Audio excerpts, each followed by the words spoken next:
Welcome to the deep dive. Ever feel like you need a crash course on something massive, something that, shapes the world, but without the usual information overload? Mhm. Well, you've landed in the right place.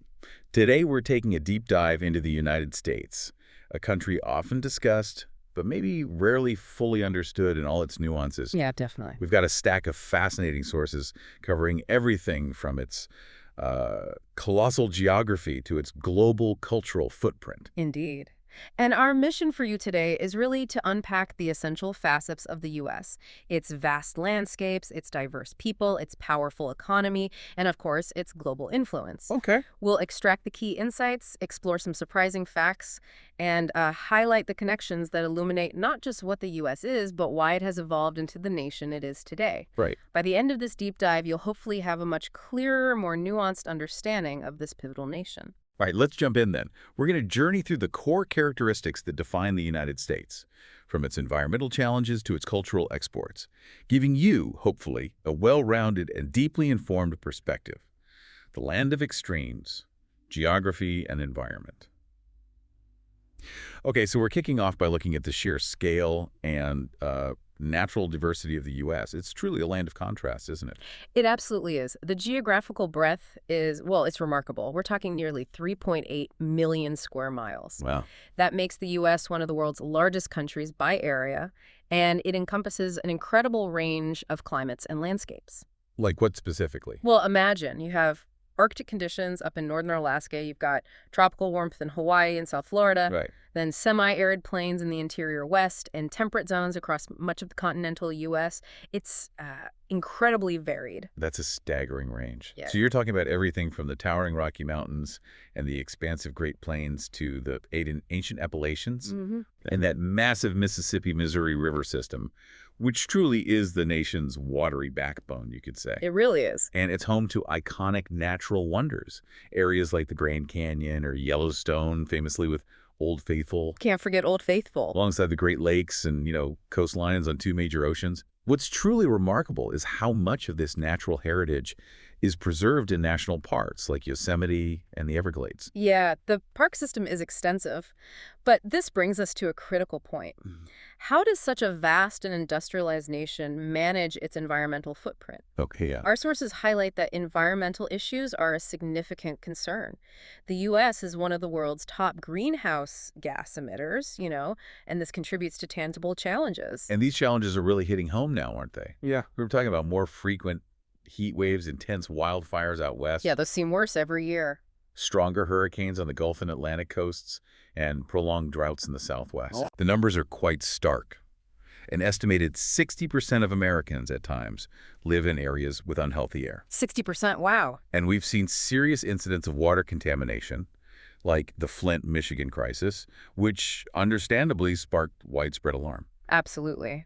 And the statistics on ecological change are also compelling. Sources say roughly 75% of the U.S.'s original forest cover has been removed since the 1600s. 75%, that's huge. It is. And about one-third of U.S. plant and animal species are currently at risk of extinction. Wow. Now, the U.S. does participate in international agreements and enforces domestic laws like the Clean Air Act. Okay. But balancing the demands of economic activity with the imperative of environmental protection remains a complex and ongoing policy challenge. It's a constant negotiation, really, between progress and preservation. A tough balancing act. Yeah. A nation forged, history and political foundations. Okay, moving from the land itself, let's pivot to the human story, how this nation came to be, and how it's governed. This is quite a journey through centuries of pivotal moments. It really is. The historical background is deep, predating European contact by millennia with, rich tapestry of indigenous peoples across the land. Right. The U.S. itself was forged from colonial tensions over taxation and governance in the 17th and 18th centuries, leading eventually to the Declaration of Independence in 1776 and the Revolutionary War, which culminated in the 1783 Treaty of Paris. And then the foundational document, the Constitution, ratified in 1788, that established a federal republic and, crucially, the Bill of Rights, guaranteeing core freedoms. Key moment. The 19th century saw massive westward expansion, often fueled by this concept of manifest destiny, the belief in a divinely ordained mission to expand across the continent. A controversial idea looking back. Definitely. But this era also brought deep divisions over slavery igniting the American Civil War from 1861 to 1865. Mm-hmm. The Union's victory preserved the nation and ended legal slavery, though, as you said, the fight for civil rights would profoundly continue for many, many decades. Yeah, that's important context. If we consider the broader arc of history, the 20th century saw the U.S. emerge as a truly global power. Right. It played a crucial role in both World War I and World War II, especially after the attack on Pearl Harbor brought it into the latter conflict. A turning point. Absolutely. The U.S. was instrumental in founding the United Nations in 1945, helping to spearhead the post-war international order. Mm-hmm. This was followed by the Cold War rivalry with the Soviet Union, which really defined the latter half of the century, marked by proxy conflicts, the space race. The moon landing in '69? Exactly, the moon landing and the ever-present threat of nuclear arms. A very tense period. And domestically, that century brought huge social transformations, too. We saw the powerful civil rights movement of the 1950s and 60s, which dismantled Jim Crow laws, those state and local statutes enforcing racial segregation, and dramatically expanded voting rights. A major struggle. Followed by movements for women's and LGBTQ+ rights. Fast forward to the early 21st century.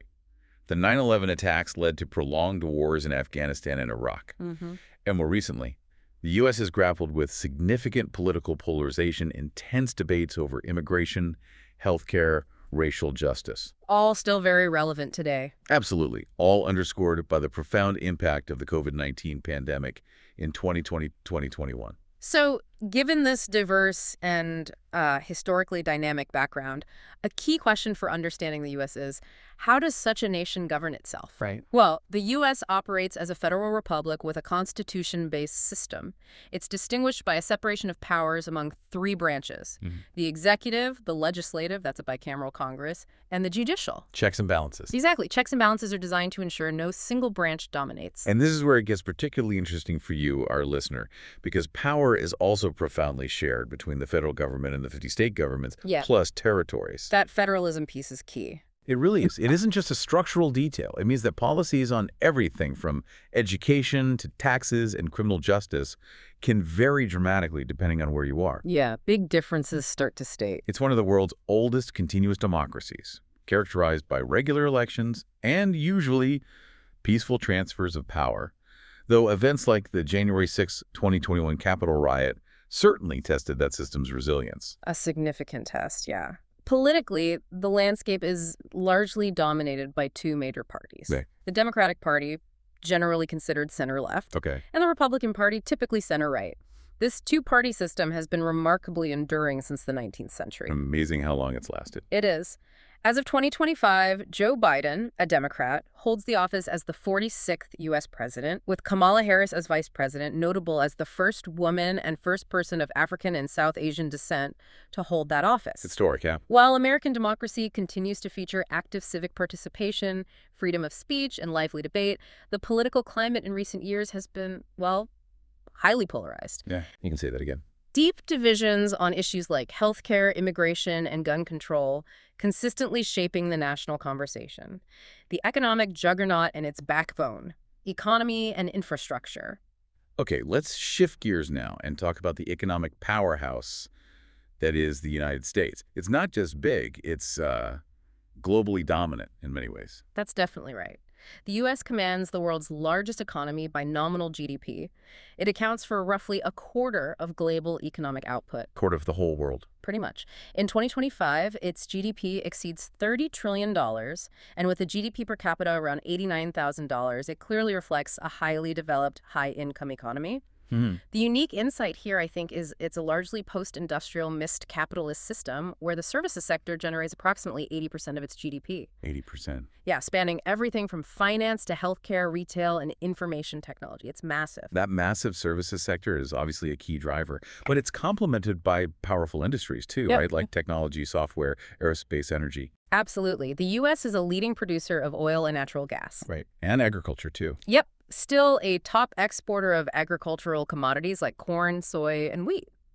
The U.S. is effectively at the forefront of technological innovation and R&D in fields like AI and biotechnology. Really cutting-edge stuff. Which are truly driving global progress. And here's a fundamental nugget for you.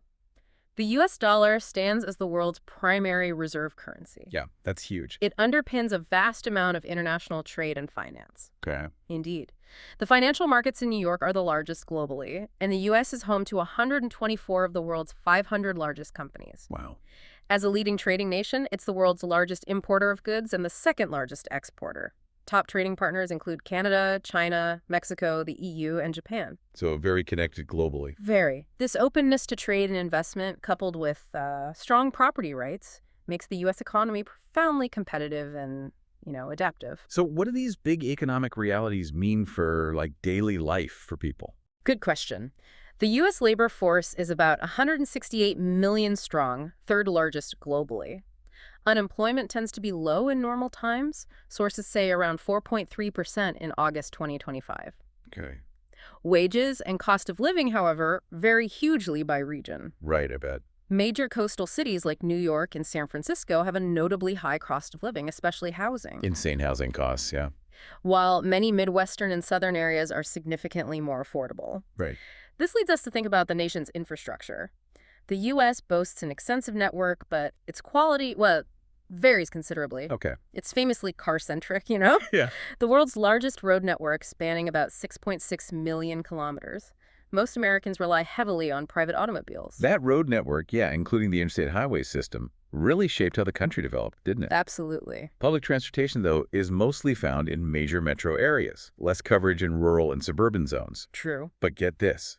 The U.S. has by far the most airports of any country, over 13,000 in total. 13,000. Yeah. With Hartsfield-Jackson, Atlanta consistently ranked as the world's busiest. Flying is an incredibly common way for Americans to traverse long distances. Like, New York to California is comparable to London to the Middle East. That's a good comparison. Passenger rail, in contrast, is quite limited compared to, say, Europe or East Asia. Amtrak primarily serves intercity routes, not really high-speed networks. Right, not like the TGV or Shinkansen. Exactly. Yeah. Technologically, though, the U.S. remains a global leader. Roughly 92% of Americans use the internet as of 2023. Pretty high penetration. And the nation pioneered much of the modern internet and computing technology and continues to invest heavily in R&D and innovation.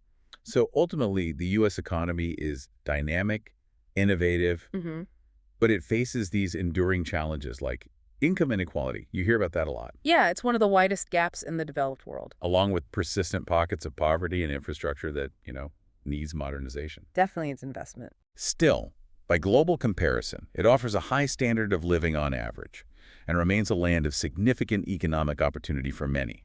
The human tapestry, society and culture. Yeah. Let's transition now to maybe the heart and soul of the nation. It's society and culture.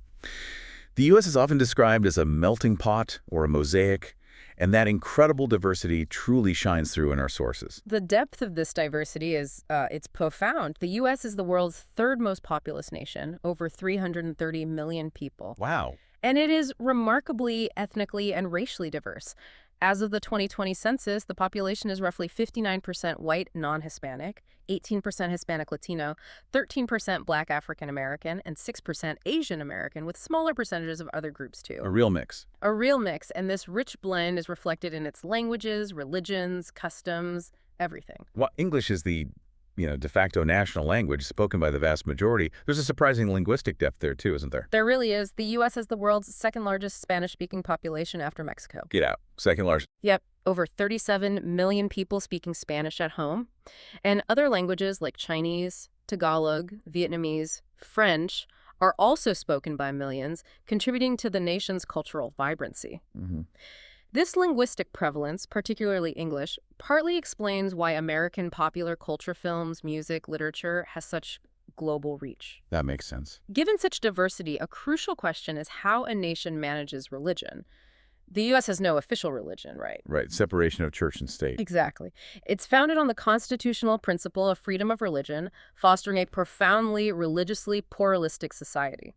A majority, about 63%, identify as Christian, with Protestants forming the largest segment. Okay. But importantly, the percentage of Americans who identify with no religion, often called the nones, has been steadily growing, now around 29–30%. It's a big chunk.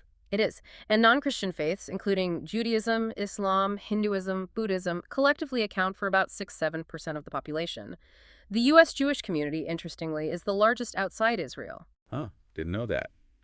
Delving deeper into American society, a striking point emerges from the sources.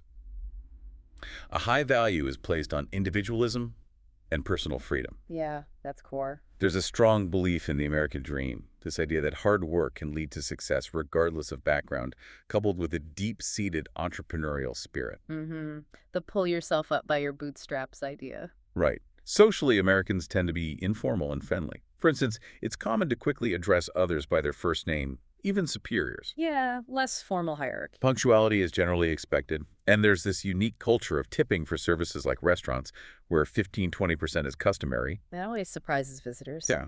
This informal approach extends to social etiquette, too, with a preference for sort of egalitarian interactions rather than overt displays of hierarchy. Okay. This emphasis on inclusivity has also, in more recent times, brought the concept of political correctness into social norms, emphasizing mindful language, though our sources note this has also become a subject of pretty intense political debate. Right, that's a hot topic. Family life is varied. While the nuclear family remains common, single-parent, blended, and multi-generational households are also prevalent. Lots of different structures. Okay. What about the U.S.'s cultural impact globally? That seems huge. Oh, massive. The nation has made enormous contributions, especially in entertainment media. The Hollywood film industry is the largest in the world by revenue. Of course. And American TV series from platforms like Netflix and HBO captivate global audiences. Can confirm. In music, African-American traditions profoundly influenced genres like jazz, blues, country, rock and roll, All American foreign. and later soul, funk, and hip-hop, all originating in the U.S. and gaining immense international appeal. American cultural influence extends to fashion too, New York as a fashion capital, casual wear like jeans having global ubiquity, Everyone wears jeans. and sports, particularly basketball at the NBA. Our sources also highlight the diverse and regionally varied American cuisine. like what? Well, it's interesting to note that many classic American foods, like apple pie, hot dogs, pizza, hamburgers, they actually have international roots. Oh, right. Adapted by immigrants. Exactly. Popularized and adapted over time. And, of course, fast food is perhaps one of the most famous American exports. Chains like McDonald's and Starbucks are everywhere. Absolutely. And the drive-through restaurant format itself developed in the U.S. back in the 1940s. Ultimately, American society is this vibrant tapestry, unified maybe by ideals of freedom and equality, and its popular commercial culture is incredibly dynamic and influential far beyond its borders, living the American experience, quality life, and daily realities.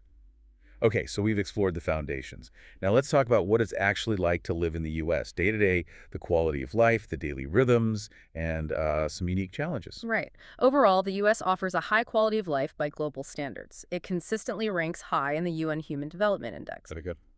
However, this comes with notable disparities. A fascinating paradox lies in its healthcare system. Healthcare. Always complex. It really is. It boasts some of the best medical technology and providers in the world, yet access and outcomes are strikingly uneven. There's no universal healthcare system, Right. but rather a complex mix of private insurance and public programs like Medicare for the elderly and Medicaid for low-income individuals. So if you're navigating the healthcare system there, understanding this mix of private and public is crucial. Absolutely essential. Even with the Affordable Care Act expanding coverage, roughly 8–9% of people still have no health insurance as of 2023. Yeah, that coverage gap persists. Which significantly limits access to routine care. And healthcare is incredibly expensive. Oh, incredibly. The U.S. spends about 17–18% of its GDP on health. That's the highest in the world. Wow. And per capita health spending is more than double the OECD average. That's the average of the Organization for Economic Cooperation and Development, mostly high-income countries. So for those with good insurance, it's cutting-edge care, potentially. Potentially, yes. But for others, it could mean staggering medical bills or, worse, delayed care. That's the reality. And this expenditure paradox is reflected in life expectancy. How so? Despite spending so much, U.S. life expectancy, around 76.4 years in 2021, is actually lower than most other rich countries. Really? Lower. Yeah. Americans, on average, live 3 to 5 fewer years than citizens of Japan, Spain, or Australia, for example. Why is that? Well, contributing factors include higher rates of chronic illnesses like obesity and diabetes, higher accident and homicide rates, And significant racial and socioeconomic health disparities play a big role, too. Okay. And on the topic of safety, you mentioned homicide rates. Crime rates overall have actually declined substantially from their peaks in the early 1990s, right? That's true, they have come down. But violent crime remains higher than in most other high-income countries. Here's a stark fact from the sources. The U.S. homicide rate is several times higher than in Western Europe or Japan, Yeah, significantly higher. driven largely by a gun homicide rate that's 25 times higher than those peers. 25 times. That's a huge difference. Gun violence is a particular and persistent concern, prompting these ongoing, often very polarized, debates about gun control versus Second Amendment rights. A constant debate. Constantly. The U.S. also has the highest incarceration rate in the world. Still. Around 2 million people in prisons or jails. That means it has about 4% of the world's population, but around 20% of the world's prisoners. Wow, that's disproportionate. Very. It's partly a legacy of tough-on-crime policies from past decades. However, there is a growing movement toward criminal justice reform. Okay, some movement there. Let's also highlight the positives. Education plays a huge role. The U.S. has a world-renowned higher education system. Absolutely. Boasting many of the world's top universities, Harvard, MIT, Stanford, the list goes on. Right. They attract students globally and produce a disproportionate share of research output and Nobel Prizes. Yeah, the university system is a major draw. It is. Though while public K-12 schools are free and widely available, the quality can vary significantly by district. And college tuition, as many know, is notoriously expensive. Student loan debt has become a significant financial burden for many young adults. A huge issue. On a daily level, the work week is typically Monday to Friday, often 9 to 5, though many work longer hours. Sure. Commuting by car is very common, especially from the suburbs into cities. Okay. On weekends, what's typical? A vibrant retail culture thrives, right? Shopping malls. Big time. Alongside activities like attending kids' sports leagues, that's huge. Sock moms, yeah. Going to the movies, dining out, or social gatherings like barbecues in the summer. Volunteerism is also quite ingrained in American communities. That's interesting. And here's a nugget you might not expect. Americans actually have fewer vacation days on average compared to many European nations. Really? Fewer? Yeah, the U.S. doesn't mandate paid leave nationally. So while life offers many opportunities, it can also be quite work-centric, you could say. Huh. And given its immense size and varied climate, the U.S. also faces a whole range of natural disasters. Hurricanes, tornadoes, wildfires, earthquakes. The whole gamut. Pretty much. It has a well-developed disaster response system through agencies like FEMA, with early warning systems, building codes. Right. This allows it to recover from disasters that might permanently cripple less developed nations. However, climate change is undeniably increasing the frequency and intensity of these natural events, placing greater strain on those systems. More pressure, yeah. The unavoidable presence. Global role and influence. All right, we've explored the nation internally, extensively, but now we need to place it in its global context.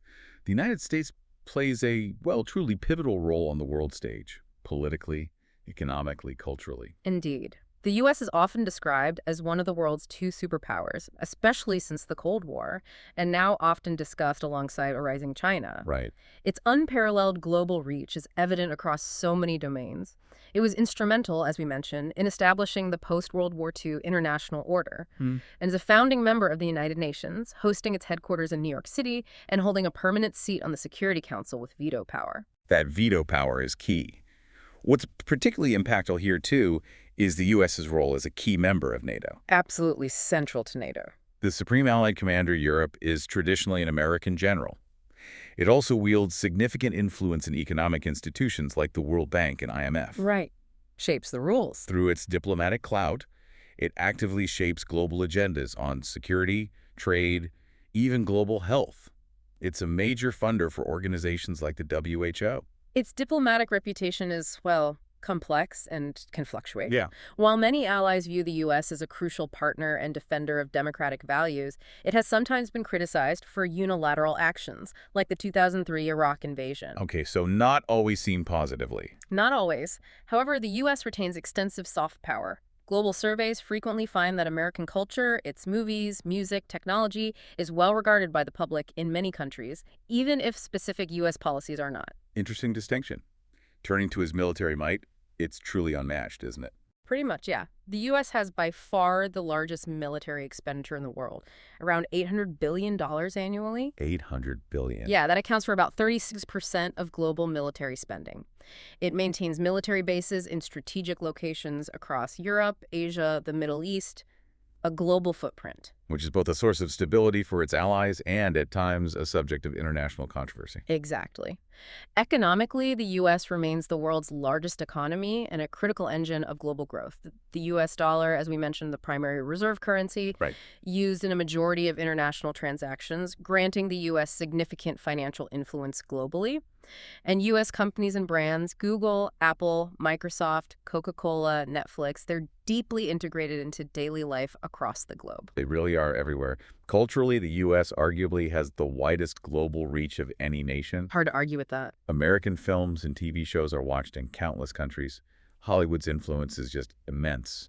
American music, from jazz to rock to hip-hop, consistently dominates charts worldwide. Mm. Fast food chains, American-style consumer culture, have been exported widely, often symbolizing American influence. Yeah, the golden arches everywhere. Even the English language has been spread in part due to U.S. cultural and economic dominance, with American English being the most commonly encountered variant globally.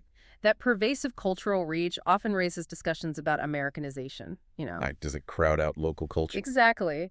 While American cultural exports can sometimes lead to concerns about local cultures being overshadowed, it's also true that cultural exchange isn't entirely one-sided. Sure. However, the U.S.'s outsized role in shaping global trends is, well, undeniable. Ultimately, the U.S. is a military superpower, an economic titan, a diplomatic heavyweight, and a cultural trendsetter. Its influence is evident everywhere, from the security enjoyed by allied nations to Hollywood entertainment, everyday consumer goods, technology. While the world is continuously evolving, the U.S. remains squarely at the center of international affairs. Outro. Wow, what a deep dive that was into the United States. From its breathtaking geographical diversity and those monumental moments that shaped its history, to its colossal economic footprint and vibrant, complex culture, we've really unpacked so much today. We really have. We've seen how the U.S. offers a high standard of living and incredible opportunities, yet at the same time grapples with significant disparities in areas like healthcare and income inequality. Right. Its journey from a collection of colonies to a global superpower has been anything but straightforward, marked by both remarkable progress and persistent challenges. It's a nation of incredible innovation and influence, absolutely, Yeah. but also one that continuously navigates internal debates and external scrutiny. It truly is a dynamic and ever-evolving mosaic. It really is. So as you reflect on this deep dive, maybe consider this. The United States, with its immense power and pervasive cultural influence, often sets global trends and shapes international discourse. Given this, how might understanding its internal complexities, its strengths, its contradictions, its ongoing debates, better equip you to interpret global events and narratives that touch your own life? That's a powerful thought to ponder as you reflect on this deep dive. Thank you so much for joining us on this journey to become a little more well-informed. Until next time, keep digging, keep learning, and keep questioning.